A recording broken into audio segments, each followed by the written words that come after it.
Assalamualaikum warahmatullahi wabarakatuh. Saya Faisal Lafi, praktikan lab metrologi industri. Di sini saya akan melanjutkan presentasi saya tentang bab 2. Pengukuran linier. Pengukuran linier langsung. Yang pertama ada vernier caliper. Vernier caliper adalah alat ukur linier yang serupa dengan mistar ukur, yang mana skala linier pada batang dengan ujung yang berfungsi sebagai sensor penahan benda ukur. Prinsip kerja vernier caliper sama dengan mistar ukur, yakni penggunaan skala linier. Perbedaannya adalah pada mengukur objek ukur. Permukaan batang ukur harus relatif keras dan tahan haus, dan dirancang dengan ketelitian geometri yang tinggi. Ketelitian vernier caliper. Pada gambar di atas, terbaca 39 skala utama dengan 20 skala nonius. Besarnya satu skala nonius itu sama dengan 1/20 dikali 39 skala utama, yang dimana mendapatkan hasil 1,95 skala utama. Maka ketelitian dari jangka sorong tersebut adalah 2 dikurang 1,95 sama dengan 0,05 mm. Atau ketelitian jangka sorong itu adalah satu bagian skala utama itu dibagi sebanyak jumlah skala nonius sama dengan 1/20 atau 0,05 mm. Di sini terdapat macam-macam parameter caliper.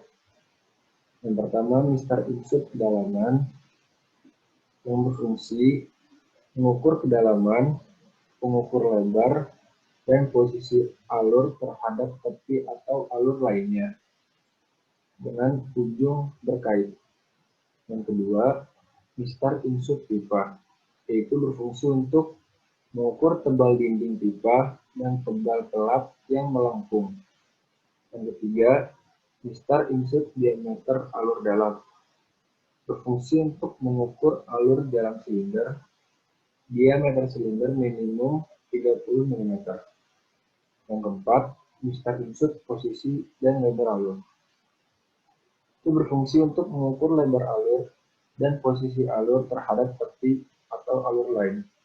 Yang kelima, mistar insut jarak senter. Berfungsi untuk mengukur jarak antara senter lubang dan mengukur jarak senter ke tepi. Di sini terdapat bagian-bagian vernier caliper.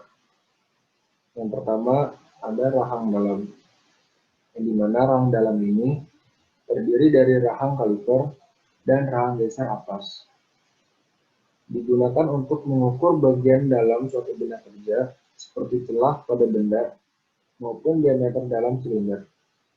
Yang kedua itu rahang luar. Digunakan untuk mengukur bagian luar suatu benda kerja seperti tebal benda atau diameter luar poros.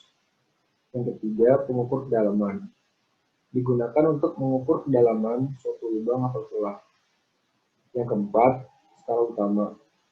Digunakan untuk menyatakan ukuran utama. Yang kelima, skala utama. Inci. Digunakan untuk menyatakan ukuran utama dalam inci. Yang keenam, skala vernier. Digunakan untuk mengukur suatu benda dengan tingkat ketelitian mencapai 0,05 mm. Yang ketujuh, skala vernier dalam inci. Digunakan untuk skala pengukuran yang menunjukkan angka belakang koma yang dinyatakan dalam inci. Yang kedelapan, penggerak rahang. Digunakan untuk menggeser rahang geser dan skala geser sehingga menempel pada benda kerja yang diukur. Kemudian ada pembacaan vernier caliper. Yang pertama, nilai ukur pada skala utama dinyatakan dengan garis pada skala utama sebelah kiri terdekat dengan garis indeks. Yang kedua, nilai ukur pada skala utama dinyatakan dengan garis angka skala nonius yang paling dekat jaraknya dengan garis indeks. Yang ketiga, Lihat garis skala non-minus dan skala utama yang sejajar. Kemudian kalikan garis skala non-minus yang sejajar tadi dengan ketelitian alat. Kalibrasi vernier caliper. Kalibrasi ini bertujuan meminimalisasi kesalahan dalam pengukuran. Sebelum digunakan, pastikan vernier caliper sudah terkalibrasi. Apabila belum, maka langkah-langkah mengkalibrasi vernier caliper yaitu rapatkan kedua permukaan rahang ukur, tepatkan garis 0 skala non-minus dengan garis 0 pada batang utama tanpa sorong. Kemudian, lihatlah celah antara rahang ukur, pastikan kedua rahang ukur itu rapat. Selanjutnya di sini ada mikrometer, yaitu adalah alat ukur linier yang memiliki ketelitian lebih baik daripada jangka sorong. Mikrometer memiliki bentuk yang bermacam-macam sesuai dengan benda ukurnya. Bagian yang sangat penting dari mikrometer yaitu ulir utama yang terletak di dalam mikrometer itu sendiri. Dengan adanya ulir utama, poros ukur dapat bergerak dari gerakan rotasi menuju translasi yang nantinya dapat menjauhi maupun mendekati bidang ukur dari benda ukur. Di sini terdapat 4. Yang pertama, inset mikrometer. Inset mikrometer itu alat ukur yang dipakai untuk mengukur dimensi dalam yang mempunyai ketelitian yang sangat tinggi. Kapasitas ukur dapat diubah dengan mengganti batang ukur dari 25 sampai 50 mm, 50 sampai 200 mm, 500 mm, dan 200 sampai 1000 mm. Yang kedua itu ada tubular inset micrometer. Mengukur diameter dalam. Kedua ujung mikrometer berfungsi sebagai sensor. Kapasitas ukur dari mikrometer dalam silinder adalah 50 sampai 75 mm sampai dengan 275 sampai 300. Yang ketiga ada Holtz atau triobor. Mengukur diameter dalam dengan cepat dan teliti karena sensor mikrometer secara mandiri akan memposisikan sumbu mikrometer berimpit dengan sumbu lubang. Yang keempat ada outside micrometer. Alat ukur presisi untuk mengukur diameter luar. Alat ini lebih teliti dari vernier caliper, dapat mengukur sampai ketelitian 0,01 mm.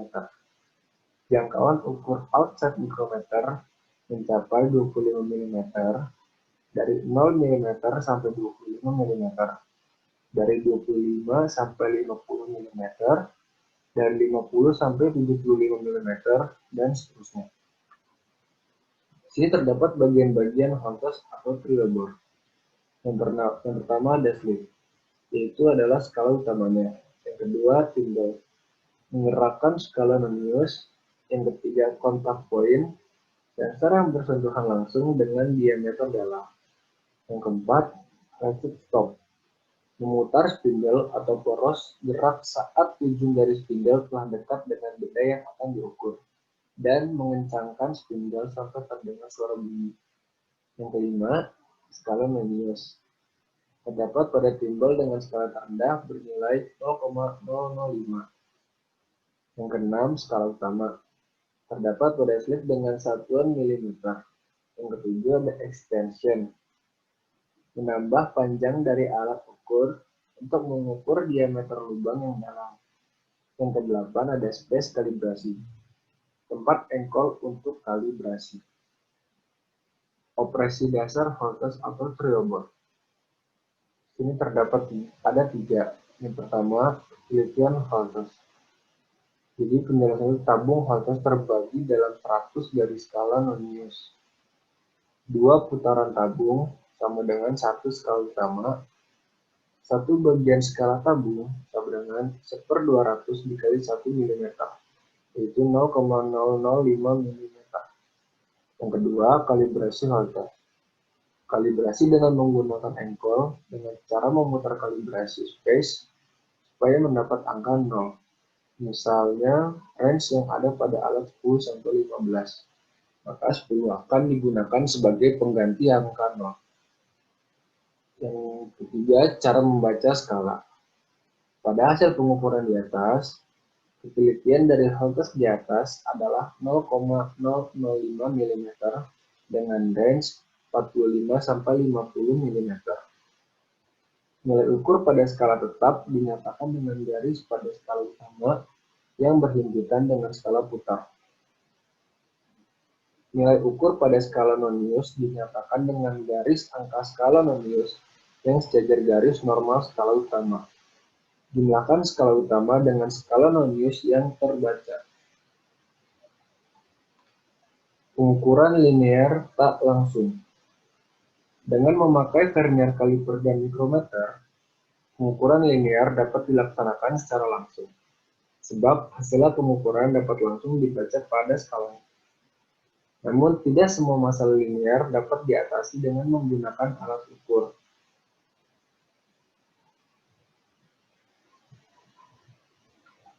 Blok ukur. Alat ukur standar yang mempunyai dua permukaan yang sangat halus, rata, dan sejajar, dan dua muka ini dibuat dengan jarak nominal tertentu. Di sini terdapat sifat-sifat dari blok ukur. Yang pertama, tahan aus karena kekerasan tinggi. Yang kedua, tahan korosi serupa dengan stainless steel. Yang ketiga, koefisien muai yang sama dengan banyak komponen mesin. Yang keempat, kestabilan dimensi yang baik. Di sini juga terdapat pemakaian blok ukur.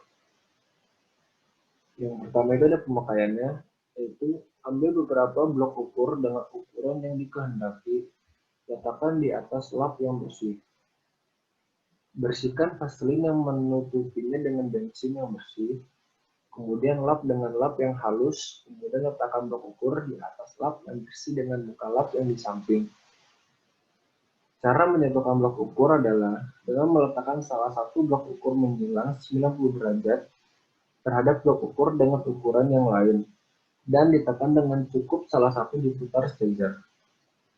Blok ukur yang tipis jangan disatukan dengan blok ukur yang tipis, karena dapat menyebabkan deformasi. Susun blok ukur secara berurutan sehingga dicapai ukuran yang dikehendaki. Setelah digunakan, pisahkan susunan tersebut dengan cara menggeser satu persatu, jangan dipisahkan secara kasar. Bersihkan blok ukur dengan lap yang halus, kemudian kembalikan pada tempatnya. Ini dari cara ukur. Yang pertama, contoh ukuran yang diukur, misalkan 58,975. Mulailah angka desimal terbelakang dalam hal ini adalah 0,005. Ambil blok ukur dengan ukuran 1,005. Sisa ukuran 58,975 dikurang 1,005 itu sama dengan 57,970. Perhatikan dua desimal terakhir. Ambil ukuran 1,47 karena ukuran 1,97 tidak tersedia. Sisa ukuran adalah 56,5. Untuk itu dapat dipilih blok ukur ukuran 0,5 dan 50 mm. Dengan demikian, diperoleh susunan sebagai berikut. 1,005 ditambah 1,47 ditambah 9,5 ditambah 50, itu hasilnya akan 58,975. Teleskopik gaul. Ini digunakan untuk mengukur jarak yang kecil untuk dimensi dalam diameter dalam. Alat ini memiliki dua ampul yang dilengkapi string dengan fungsi mempertahankan ujung-ujung ampul selalu menyentuh pada benda kerja pada saat pengukuran. Alat ini juga dilengkapi dengan skru pengikat untuk mengikat atau melepaskan ampul. Di sini terdapat range ukuran teleskopik dots. Teleskopik tipe A itu 8 sampai 12,7, teleskopik A 12,7 sampai 19, teleskopik B 19 sampai 32, teleskopik C 32 sampai 54, teleskopik D 54 sampai 90, dan teleskopik E 90-150. Yang kedua, terdapat bagian dan fungsi pada teleskopik jauh. Yang pertama, field. Bagian yang akan kontak langsung dengan benda kerja sebagai sensor yang menentukan diameter dari benda kerja yang diukur. Internal spring. Pegas yang berada di dalam silinder pembungkus antil, berfungsi sebagai pengatur gerak dari antil. Handle. Sebagai pegangan yang menjadi penghubung antil dan lock screw. Terakhir ada lock screw sebagai pengunci agar hasil ukur dan antil tidak mengalami perubahan. Yang ketiga, itu ada cara penggunaan teleskopik Gauss. Pemakaian teleskopik Gauss harus sesuai dengan ukuran diameter lubang yang diukur. Pada saat membuka pengikat maupun atau pengunci, maka tabung dan spindel ditahan oleh ujung jari penunjuk. Pada waktu mulai melaksanakan pengukuran, pengunci dibuka perlahan-lahan sehingga menyentuh benda ukur. Pada saat mengeluarkan teleskop Gauss, benda ukur dimiringkan sedikit 5 derajat agar alat ukur tersebut mudah dilepas. Apabila alat ukur tersebut tidak dimiringkan, mengalami kerusakan pada bagian permukaan ukur spindel dan tabung. Apabila saat kita membuka pengunci atau pengikat tidak ditahan, akan menimbulkan bahaya, yaitu spindel dan tabung akan terlempar dan dapat mengenai mata. Pada waktu melakukan pengukuran, letakkan alat ukur di atas panel kain halus. Ukur hasil pengukuran teleskopik menggunakan vernier caliper. Contoh pengukuran benda kerja dengan ukuran standar 65,50 mm. Yang pertama, pilih teleskopik dengan range ukuran 54 sampai 90 mm. Masukkan alat benda kerja, kunci dengan locking screw, kemudian keluarkan alat. Yang terakhir, ukur hasil pengukuran dengan vernier caliper, menghasilkan nilai aktual 63,35.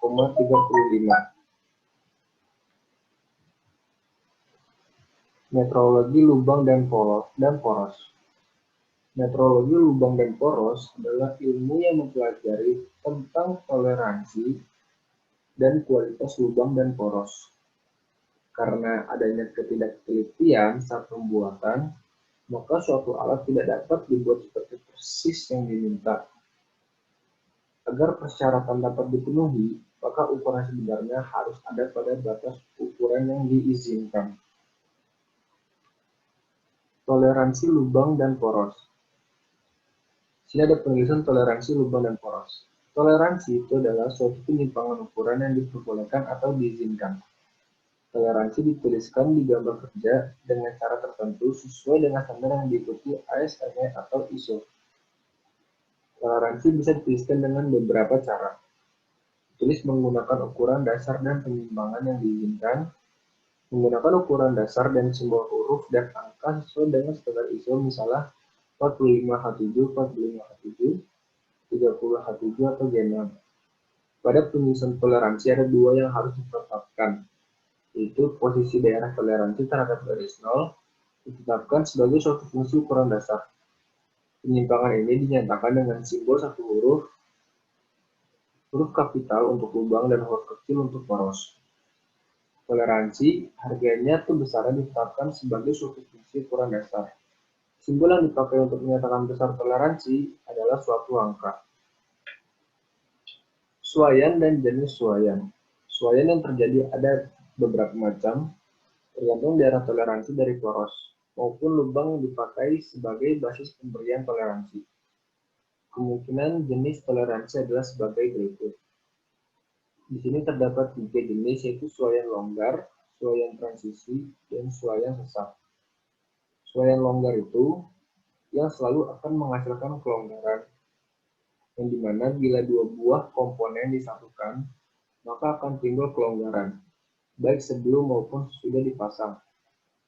Transisi itu suaian yang dapat menghasilkan kelonggaran atau kesesakan maupun atau kerapatan.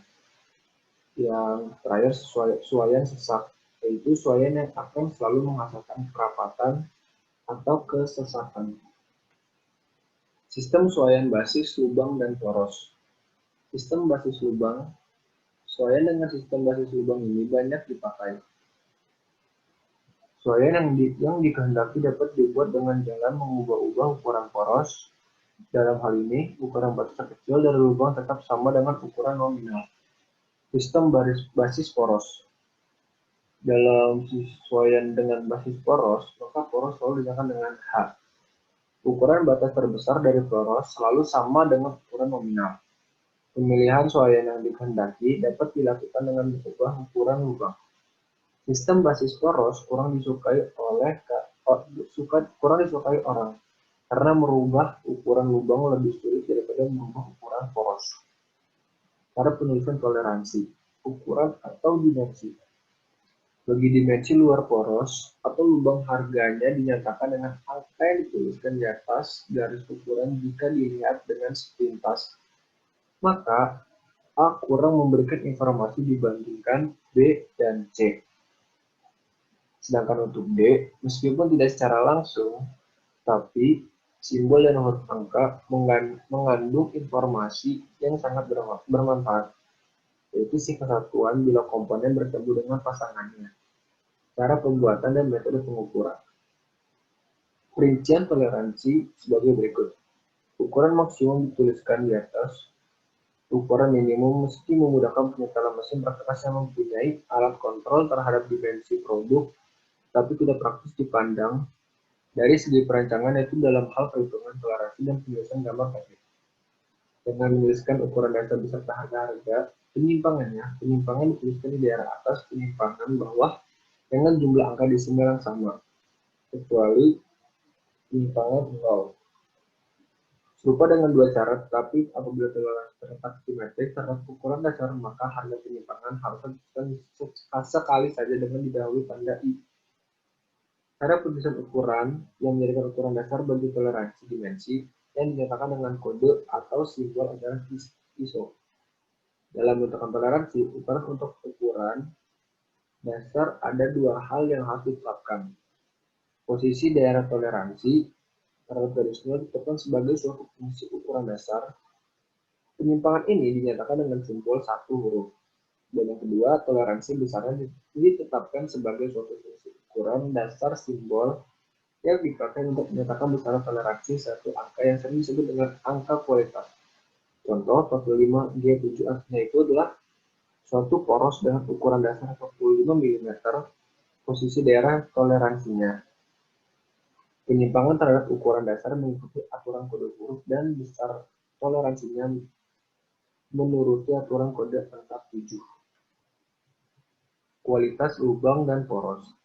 Itu adalah toleransi standar yang dimana kualitas yang dimaksud ini kelompok toleransi yang dianggap mempunyai ketelitian yang setara untuk ukuran dasar.